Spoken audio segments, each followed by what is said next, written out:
This is Where We Live. I'm Lucy Nalpathanchel. School boards across the country often adopt zero-tolerance policies for student behavior, but increasingly over the last 2 decades, these policies have caused students to be suspended and sometimes expelled for minor issues. What's the wider impact of zero tolerance? Derek Black joins us via Skype to answer that question. He's professor of law at the University of South Carolina School of Law and author of Ending Zero Tolerance, The Crisis of Absolute School Discipline. Welcome to Where We Live, Derek. Thank you. Great to be here. In your book, you start off by sharing examples of students who faced overly severe punishments because of these zero-tolerance policies. There was one example that you open up with, a case in Virginia. Can you tell us about that? Yeah, it involved a young man in middle school, Benjamin Ratner, and he had a friend who had experienced suicidal tendencies in the past. I guess that's the best way to put it. And she shows up on Monday and tells him she'd been feeling suicidal over the weekend and that she'd brought a knife with her to school and was thinking about hurting herself. And so his immediate response was, "Can I have it?" And she said, "Yeah, you can have it." So he goes to her locker and takes out the book binder. And there's no indication that he actually saw or touched the knife, but we're told there was a knife inside the book binder. So he takes it and he puts it in his own locker. And news spreads quickly in middle schools. And so within an hour or so, the vice principal had heard about it. And he calls Benjamin to the office and asks him whether he has the knife. And Benjamin says, "Yeah, it's in my locker." And I think moment number one that's so important here, the principal doesn't say, "Stay here, let me go get it." He says, "Benjamin, will you go get it for me?" And Benjamin says, "Sure." So the principal is clearly not seeing Benjamin as a threat. He understands this boy isn't a threat. So Benjamin goes, gets the binder, brings it back, and when he hands it over to the principal says, "You know, you did the right thing, Benjamin, but I'm sorry, I've got to suspend you." At this moment in time, I'm thinking that Benjamin is a little bit confused, but he doesn't feel that his educational career has come to an end. He probably goes home, complains to his mother a bit, but his mother gets a call in the next day or so and says, "We need you to come down to central administration because we're going to expel your son for the rest of the school year." And in fact, that's exactly what they did. So a young boy who did everything the school asked him to do, that posed no threat to the school, and was literally trying to protect the safety and life of one of his friends, was suspended or was expelled for doing so. I just can't find a reason or rationale for how that makes sense. So in the terms of zero tolerance, circumstances don't matter. The fact that he had a weapon and it was, something that he was able to get when the principal asked, that was enough for the school board to decide, or rather the superintendent decided that this boy should be expelled? That was enough. They said that the rules say suspensions for weapons, and we don't care whether you're doing the right thing, the wrong thing, it was accidental, unaccidental. There was a weapon in your possession, and therefore we must expel you.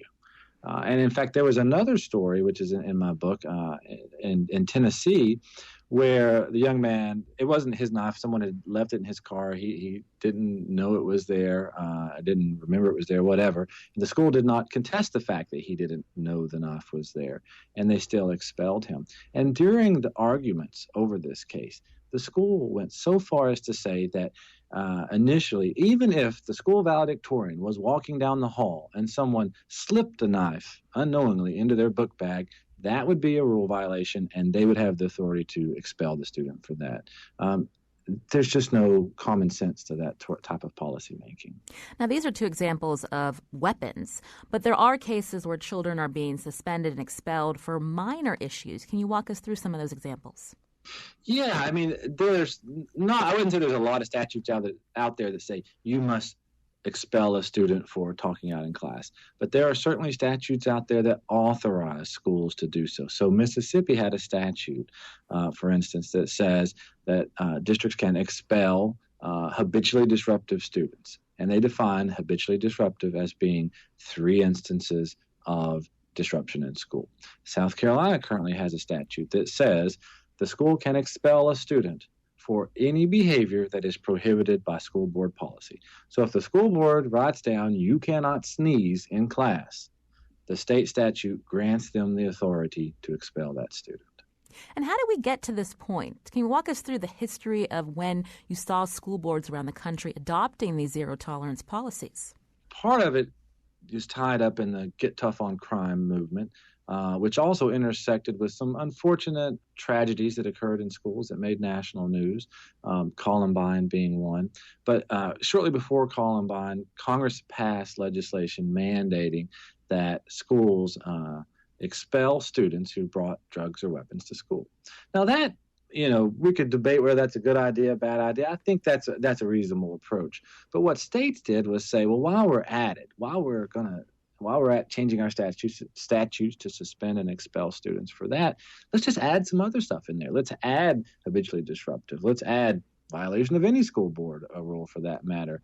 So we got a little bit carried away there. The second major step is that schools are under a tremendous amount of pressure to perform on standardized tests. Over the past 15 years of No Child Left Behind, which Congress recently amended, but over the past 15 years, we've put higher and higher stakes on test scores. And schools are stretched to the limits. And any child who seems to be interfering with the school's ability to do its job, or for that matter, maybe they're not even interfering, they're just not that good of a student. And if they score poorly, they're going to have potentially bring down our scores. Those schools have incentive to remove those kids as quickly as possible. So I think what we found was a perfect storm, some zero tolerance policies on one side and a lot of school pressure to perform on the other, and not enough resources in the middle to deal with behavioral problems that schools have. This is Where We Live. I'm Lucy Nalpathanchil. I'm speaking with Derek Black. He's professor of law at the University of South Carolina School of Law and author of a new book, Ending Zero Tolerance, The Crisis of Absolute School Discipline. Derek, I wanted to turn to we talked about when zero tolerance policies started to become more commonplace. But what about the use of law enforcement that are located, at these schools? The idea of a school resource officer, SROs. How has that changed the dynamic of when kids are, misbehaving in school and how it could escalate to being arrested? Yes, there's a couple of things going on there. I think the school resource officer is potentially a more difficult problem to solve simply because there's a money incentive there. After the Columbine tragedy, there was a lot more federal money available and also state money available to put SROs in the school, right? So we've got money there. Why not spend it, right? Do you need a third TV in your house? No, but if Best Buy is going to let you have it for $99, maybe you'll take it. And I think we sort of fell into that trap with school resource officers. But there's also the sort of real visceral fear that parents experience, that they say, if there's a minuscule chance of my child being harmed at school, I want a police officer there. But I would emphasize that schools still to this day remain the safest place kids can be. Kids are more likely to get hurt at home fighting with their brother or sister or just messing in their parents' closet than they are at school. So schools, notwithstanding the tragedies we've seen, are still safe places. And these school resource officers, as you point out, they come with burdens as well as benefits. And the burden is that children are going to be confronted with violence, that people who are not properly trained to deal with children are going to overreact. And just in the last month, I've written 3 stories about either new lawsuits against states and school districts for excessive force by officers or cases going to trial. And it's really, with the advent of the cell phone, is getting documented more and more often. When we talk about zero tolerance policies, who are the students that are most affected by this, that are disproportionately affected? Well, the interesting fact is that a lot of civil rights advocates initially thought that a zero tolerance approach might actually bring down racial disparities, right? So that if everyone is punished the same, white and African American students will have similar discipline rates potentially. But what we found is that racial bias doesn't happen at the principal's office as often as it happens at the classroom level. So prior to zero tolerance, if you had a teacher who perpetually, referred African American children for low-level stuff to the office, the principal could counteract that. He could send them back or say, we're not going to punish them for that. But in the age of zero tolerance, where we have board policies and state policies mandating punishment, if the teacher, for racially biased or other reasons, sends a kid to the office, they're going to get in trouble for it. So what we've seen is that zero tolerance has amplified the disparities in school suspensions and expulsions. And, across the nations, African Americans are 2 to 6 times as likely to be suspended or expelled as white students. And these are the same kids that we see in the so-called school-to-prison pipeline? Yeah, that's correct. The decision to suspend a child one time makes it far more likely that that same child will be suspended or expelled in the next year. And that drastically increases dropout rates, that drastically increases interaction with the juvenile justice system, it drastically increases high school dropout, unemployment. And so, yes, one act to suspend or expel a student has this long-term ripple effect. This is Where We Live. I'm Lucy Nalpathanchel. Again, we're speaking with Derek Black, professor of law at the University of South Carolina School of Law, author of Ending Zero Tolerance, The Crisis of Absolute School Discipline. Derek, I should have asked you this earlier. What made you interested in exploring how these policies have impacted student outcomes through the years? Well, I had an unusual random experience early in my career, which was there was a group of about 10 boys who had been expelled from a school in Tennessee, and they just needed anyone who would take their case to take it. And so I had a slow time in my case docket at the moment, and so I went down there and represented them. The first thing that struck me odd about this was, gangs are not good. I understand that, but simply being in a gang is not the violation of any school rule or even criminal law for that matter. And in effect, the school really had simply said, well, one of these kids has done something wrong, and we're just going to expel them all. And I went down there and advocated for those young men as best I could. And in fact, got one of the school administrators, the principal, to admit that one of the boys who had been expelled was not even present at the place where the altercation had occurred. And I thought, well, you know what? I couldn't save all 10 boys, but maybe I saved one of them. And you know what? They expelled him anyway. And it just blew my mind that they had decided that they were done with these boys. And it didn't matter what the law said. It didn't matter what these boys had done or not done. They wanted to get rid of them. And, that sort of propelled me on to a lot of research over the years. And also sympathy to the communities who really are struggling with this on a daily basis.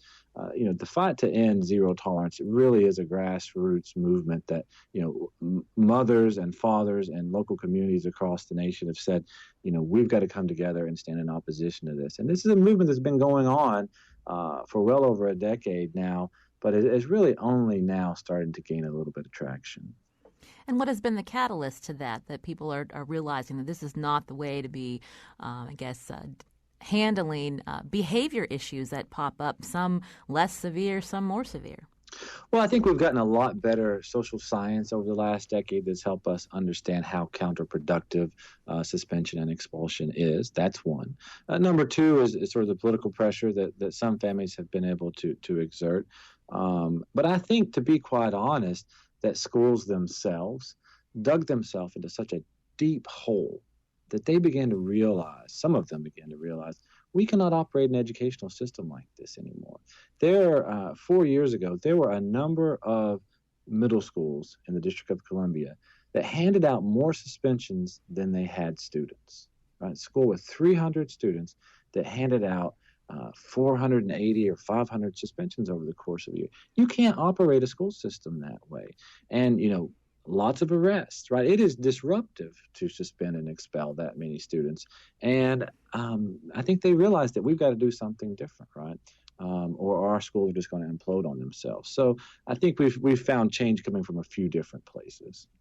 You're talking with us, and we're here in Connecticut, and I know that this has been an issue that policy makers and advocates for children have raised in recent years, especially with when those started looking at the data, and especially children that were in kindergarten, first, second grade, being suspended. So I'm just curious, when you've done your research, which states are out there that are actually, making some change on this zero tolerance policy and realizing that, it only devastates a child's future if they continue to be suspended. Maybe that leads them to drop out, and they could end up in prison down the road. I would say that we've got a couple of different activities happening at the state level. We've got a few states that have begun to say, if we're talking about pre-K kids, if we're talking about second and third graders, we ought to just take them off the board. There's no good reason to suspend or expel them. So California passed a statute about 2 years ago banning suspension and expulsion for kids in third grade or lower. Last week, New Jersey did the same. A couple other states have done that. So that's a step in the right direction. Discipline problems and high discipline rates really occur in middle and high school. So, that's not a huge change, but it's a step in the right direction. We've got a lot of state departments of education that are beginning to invest in positive behavioral supports a lot more. Minnesota is a good example of that. I also know that Connecticut has been looking at this issue through data pretty closely and has issued some reports. I'm not sure if they've taken any official action, but I think all the states know that there's a problem here, but there's a little bit of hesitancy about how exactly to fix the problem because there is going to be pushback, right, from teachers, for instance, that maybe misinterpret what this agenda is about, right? If what the policy is that we simply say you cannot suspend and expel students anymore, see you later, we're done, that's actually not going to help anyone, to be honest, right? So what we need to do is build a better environment, and stopping suspension and expulsions all alone won't do that. That will just leave teachers saddled with students in the room misbehaving and teachers who are not prepared to deal with that. So we have to start investing in what we call positive behavioral supports that try to find out what's the root of the behavioral problem. Is it something we can fix with social services? Is it something we can fix with counseling? Is it just that the child is experiencing learning problems and we need to address that? So that's one set of strategies we need to think about. And then there's also what we call restorative justice practices that help the student better understand their behavior, how they're harming themselves and harming their others, and try to deal with conflict in a civil way. So there are strategies out there, but we have to bring down suspension and expulsion at the same time that we implement those strategies. Otherwise, we're going to make things worse for everyone involved. You mentioned the restorative justice. Here in Connecticut, we have what are known as JRBs, or juvenile review boards. And so exactly what you're talking about, where community members sit around a table and there's a parent with a child who may have gotten in trouble in school or maybe committed a misdemeanor, and ways to help the children accept what they did was wrong, understand the consequences, but to keep them out of the juvenile court system. Because once they go in there, we hear from advocates and those who work in the judicial system that they're likely to continue to be referred back to court and then later end up in prison. Yeah, that's correct. And so what we have found is that in schools that implement these programs well, that we end up having lower suspension rates, lower expulsion rates, and much more positive educational environments. And I think that's the key. Suspension and expulsion doesn't just harm the misbehaving student, it harms the well-behaved students. The well-behaved students see the injustice in our current zero-tolerance policies, and they don't see the schools trying to help them. They see the schools trying to hurt their friends, to expel their friends, to send their friends to juvenile justice system. So everyone is harmed by that. But when we deal with discipline appropriately, when we try to make a more positive environment, not only are we helping the misbehaving student, we are helping the well-behaved student have the type of environment that they need to learn well. And what's the role of the courts? Since I did mention the court system here in Connecticut and how they collaborate with community organizations to try to keep kids out of the juvenile court system. But I was thinking to some of the children, some of the cases you mentioned where kids find themselves expelled, and maybe they don't have a parent that knows how to work with an attorney and bring this to the court's attention. But if a case like this is before a court, how are they likely to rule? Well, unfortunately, over the last 4 decades, courts have become more and more reluctant to intervene in school discipline. In the 1970s, they were pretty aggressive, but starting in about the 80s, they just began to look the other way. And so policymakers and school boards have had authority to do whatever they want with kids anytime they want. And, I want to be clear. I think that the people on the scene, the teachers, the parents, the students, those are the ones that are in the best position to know what's right to do. But it's always dangerous when there's no limits to authority, right? That no one's looking over your shoulder, because then you get in the habit of just doing what you want to do or doing what you think is efficient or expedient. And so my critique of the courts, or my idea, is not that they should be intervening on a regular basis, but that they need to set the outer boundaries of permissible conduct. So I talked about the statutes, the new ones in California and New Jersey, where they have now said we're not going to expel pre-kindergarten students anymore. Well, I would put to you that a court who seriously looked at the issues and the evidence could have long ago said that there is no legitimate basis for a public school in the United States of America to kick a pre-kindergarten child out of school because they're disruptive. That's what 5-year-old kids do.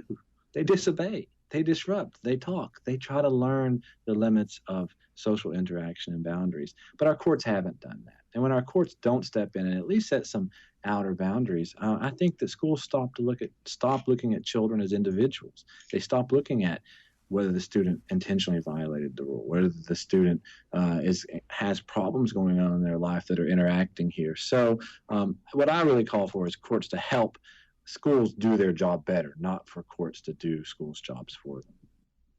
I want to thank Derek Black, who joined us via Skype. He's professor of law at the University of South Carolina School of Law and author of the new book, Ending Zero Tolerance, The Crisis of Absolute School Discipline. Derek, thanks so much for your time today. Thank you.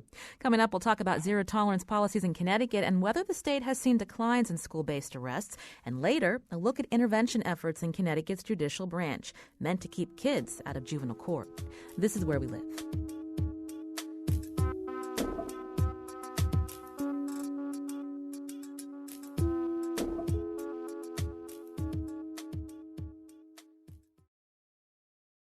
This is Where We Live. I'm Lucy Nalpathanchel.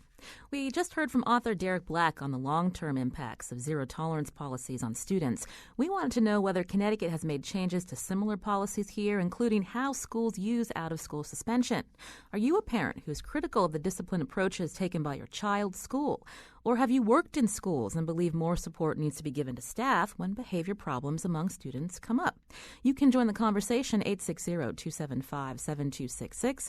Again, 860-275-7266. Comment on our website, WNPR.org/Where We Live. Find us on Facebook and Twitter at Where We Live. Joining me now in studio is Mickey Kramer, Associate Child Advocate for the State of Connecticut, and George Sagai, Professor of Special Education at the University of Connecticut, also Director of the Center for Behavioral Education and Research, Co-Director of the Center of Positive Behavioral Interventions and Supports. Welcome to Where We Live.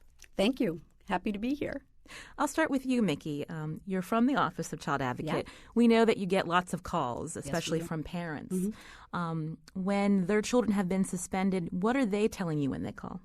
So we actually have been looking at this issue in Connecticut since 2005, and I remember actually distinctly getting that first call from a parent, and we were so stunned in the classroom. It was a kindergarten student who was suspended for, I believe, 5 to 10 days.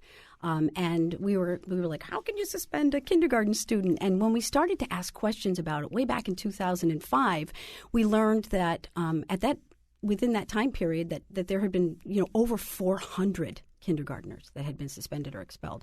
And so we started to look into it because we have unique access to information. And we presumed that a number of those kids were kids who were experiencing significant distress, whether in the classroom, outside of the classroom, in the community, and at home. We continue to get a number of calls. In fact, probably the number one call to our office is from somebody expressing concern about their child's education, whether it be special education or regular education. Something's going on at school.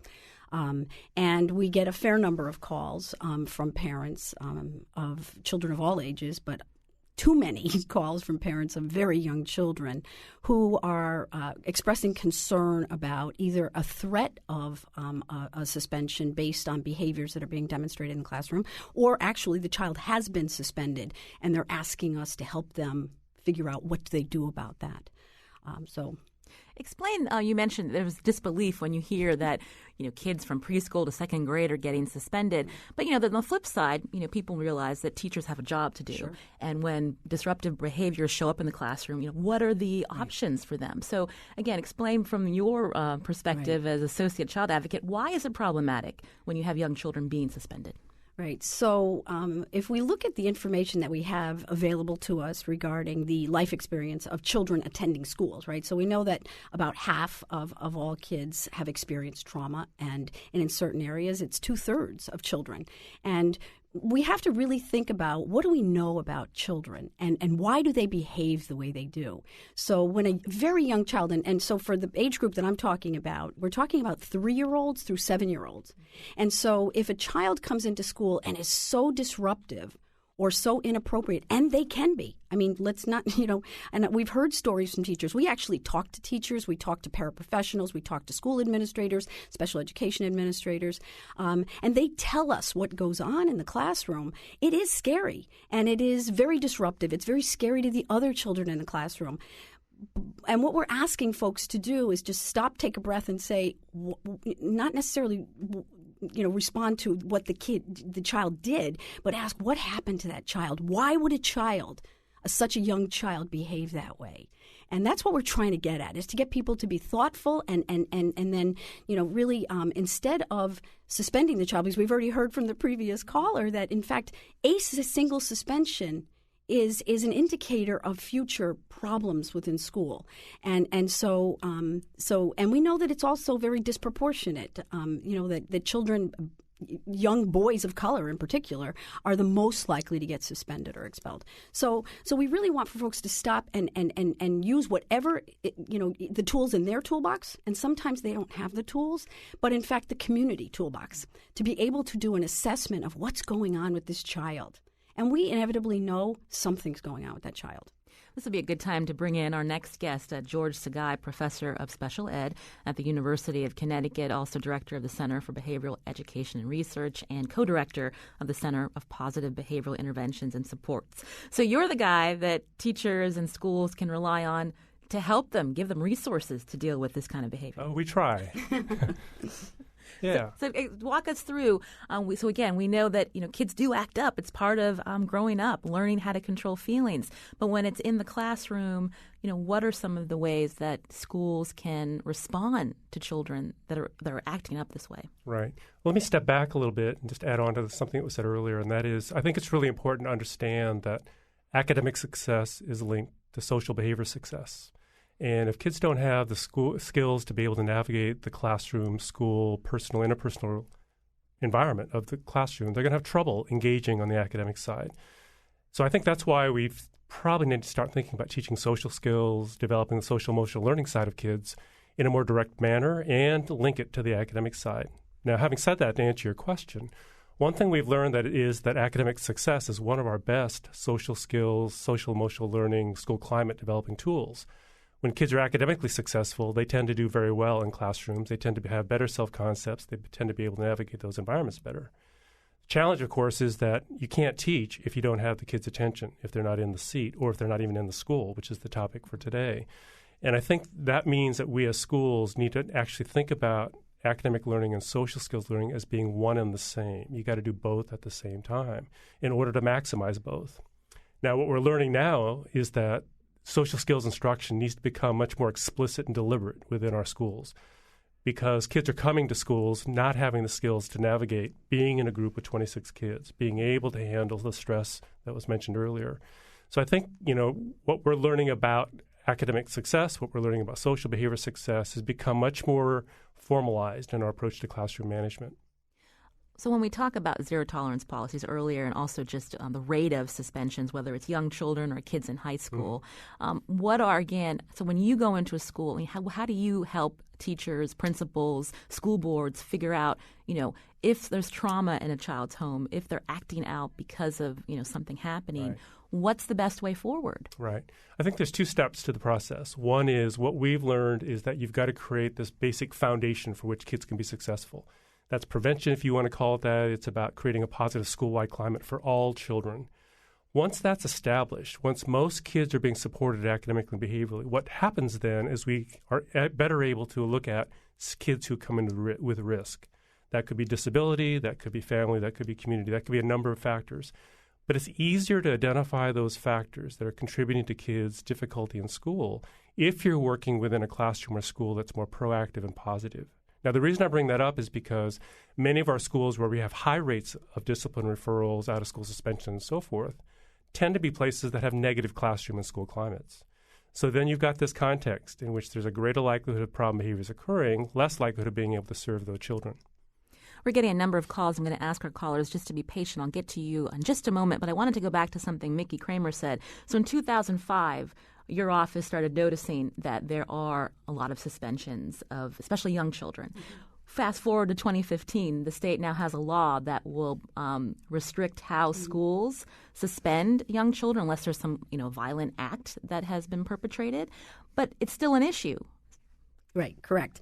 And in fact, while this is forward progress, and we certainly want to continue forward progress, it's still very concerning that when we think about that, the language, the statutory language, is really that it speaks to the child's conduct is of a violent or sexual nature that endangers person. And we have to go back to, we are talking about children between the ages of 3 and 7. What does that mean? When a child is behaving in such a violent way or is sexually inappropriate, that is absolutely not typical behavior of that age group. And sometimes the response of excluding the child from school, while it has all of those academic sequelae and social sequelae, it also may be sending that child back into something that is unsafe. So it 100% of the time, it requires assessment. We have to assess what's going on and keep that child as close to us as possible instead of excluding away. This is Where We Live. I'm Lucy Nalpathanchel. Today we're talking about school discipline approaches in the context of zero-tolerance policies across the country. You can join the conversation, 860-275-7266. I want to take a call now. Veronica is calling from Newtown. Veronica, you're on Where We Live. Thank you so much. I just wanted to share a story for when my daughter was a freshman in high school. When she discovered that one of her friends had stolen a bottom of prescription pills from her parents' medicine cabinet and was selling the pills, this was oxycodone, selling the pills to her friends in high school. And my daughter went to the principal and told the principal, and she was almost suspended for doing that. And they were ready to suspend her. They called me, they brought me in, and of course, I just... it was the wrath of the mother, that stopped it, I believe. But that's really how everything evolved, and it was just not right. Mm-hmm. So that's it. Thank you. Thank you, Veronica. Another call. Garland is calling from Stamford. Garland, you're on Where We Live. Hi. I'm calling from a nonprofit in Stamford called Domus, and we operate alternative charter schools for young people who have been traumatized and have a lot of academic, social, emotional, and behavioral struggles as a result of that. We've developed a family advocate model. These are trained professionals who work on removing the non-academic barriers to success for a young person, such as mental health issues, lack of insurance, family struggles in the home, such as mental illness or domestic violence.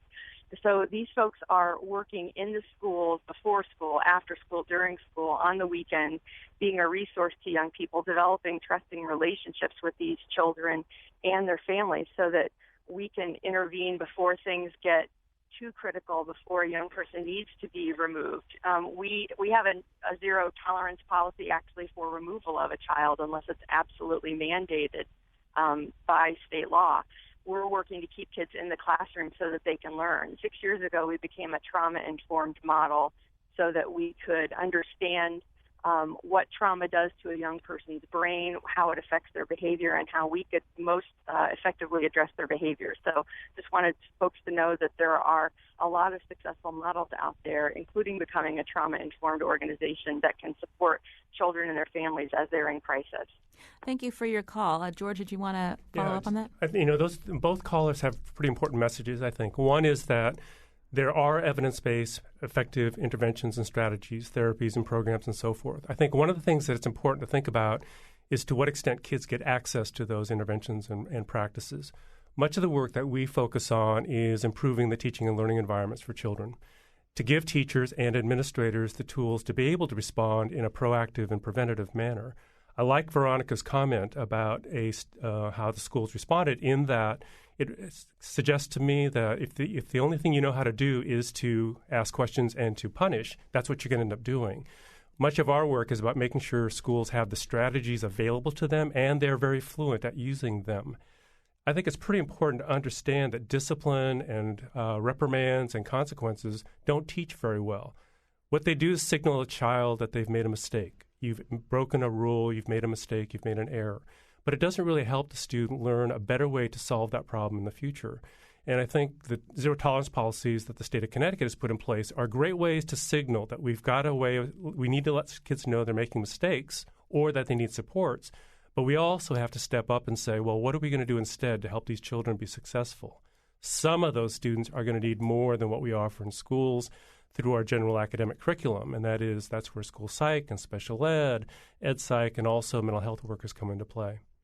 Are schools more receptive to these, different resources when there are problems in the classroom? Are you seeing that, George? I think schools are very interested and passionate, enthusiastic about responding. I think the challenge becomes one of ensuring that they have the opportunity to learn about them and to use them. And when I say that, I think there are many great practices, but there are too many being implemented at the same time. And oftentimes, those many interventions don't align with the need of a school. So I love the idea of trauma-informed interventions. I love the idea of bullying. I love the idea of social emotion. I love the idea of character. I love the idea of school climate. You can't do all those at the same time. And what we've learned is not all schools need all of those at the same time. And we've been helping schools be more strategic about selecting the smallest thing that you can do to have the biggest effect. To get very concrete and then to end, what we've learned is if teachers meet and greet their kids at the front door on a regular basis, if they make sure that every group starts with a positive comment, it starts the chain of building a positive climate. It makes it work in the context of academic success and social success.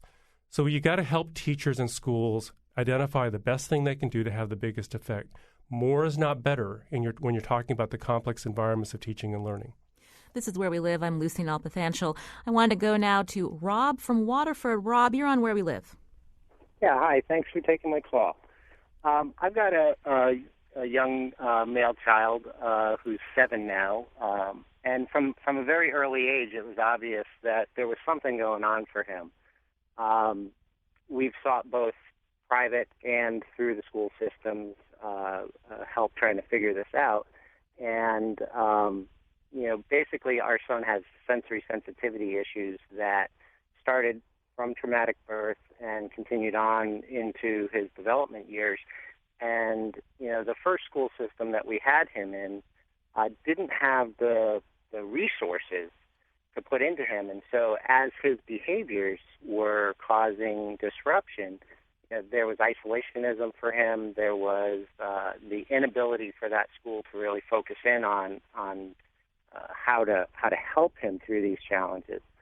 Since then, we've moved him to actually our public school system, where there's a great support team for him, and he's flourished in that. So I think a lot of this definitely depends on the staffing levels and the programs that these schools have in place and how well they're laid out for kids who have these kinds of issues. Our son having the sensory sensitivity stuff, he had what was basically termed as fight or flight reactions to things, and so he had a lot of physicality in his reactions to things. He also was speech delayed, and so between not being able to express himself verbally, that all came out physically. And I just have to give the people that have worked with him a lot of kudos, because instead of putting him off to the side in a box or putting him in a punishing way, they've really helped him explore himself, and at the age of 7 now, he's flourishing. So. Well, I'm glad to hear that. Thank you for your call, Rob. Obviously he found a place for his son that's working. Mickey Kramer, Associate Child Advocate for the state of Connecticut. Not all parents can move, though, to find a good placement for their child. What then? That's correct. And I think what that Dad just shared with us was that people took the time to figure out and to try and understand that child. And so we hear a lot of terms like sensory and trauma. The child's been traumatized. And I actually even had one teacher one time to say to me, when I asked, what do you know about this child? What do you know in terms of, does this child have any mental health issues or whatever? Well, I know he has PTSD. So my next question was, well, what does that mean? How does that inform then? It's like when a child has autism. How does that inform then everything about the way you think? And so, but I also have to say that, we've spent a lot of time in the Office of the Child Advocate over the last few years visiting schools, visiting, early childhood programs right up through, programs that are serving up to 21-year-olds. And I don't know that I've ever encountered a teacher or a school professional that didn't want to do the right thing. What I do see them is starved for resources in many settings, particularly the most burdened and struggling settings, and really unaware of the external resources that can be brought in or that should be brought in, and we're not doing that in Connecticut. We're not bringing in the plethora of mental health and family support and parenting resources that we have available in our communities to help everybody do better by children. And so it's schools, I think, are really unique in that they feel very, very alone in their journey, and to do what they have to do for kids, and yet. The schools exist within communities, and those communities, Connecticut has spent a lot of time and a lot of money over the last many years building capacity in our communities. We're not anywhere near where we want to be, but in fact, if we were to really take a look for each school, what do you have? Perhaps our teachers, our school professionals, our special educators wouldn't feel so alone in their journey. So I think that's what we really try and do, is we try to bring people to the table.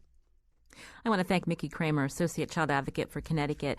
Also, George Sagai, Professor of Special Education at UConn. He's going to stick around with us when we return from the break. We're going to check in with the Connecticut Judicial Branch. How should courts deal with kids who've been arrested in school? This is Where We Live.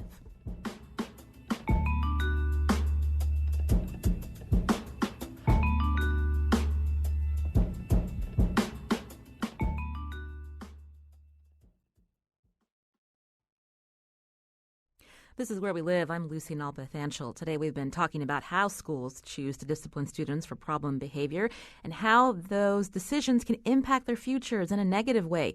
Research shows suspending a student makes him or her more likely to be suspended again, more likely to end up in juvenile court, more likely to drop out.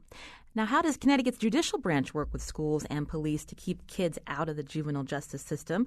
Kathy Foley-Geib, Assistant Director of Juvenile and Family Services at the Connecticut Judicial Branch, joins us now. Kathy, welcome to Where We Live. Thank you. We just have we're short on time, so I wanted to jump right into when you told our producer back in 2011 the judicial branch actually issued a letter to schools and police departments. What prompted that letter? What was the court's message to them? Yes.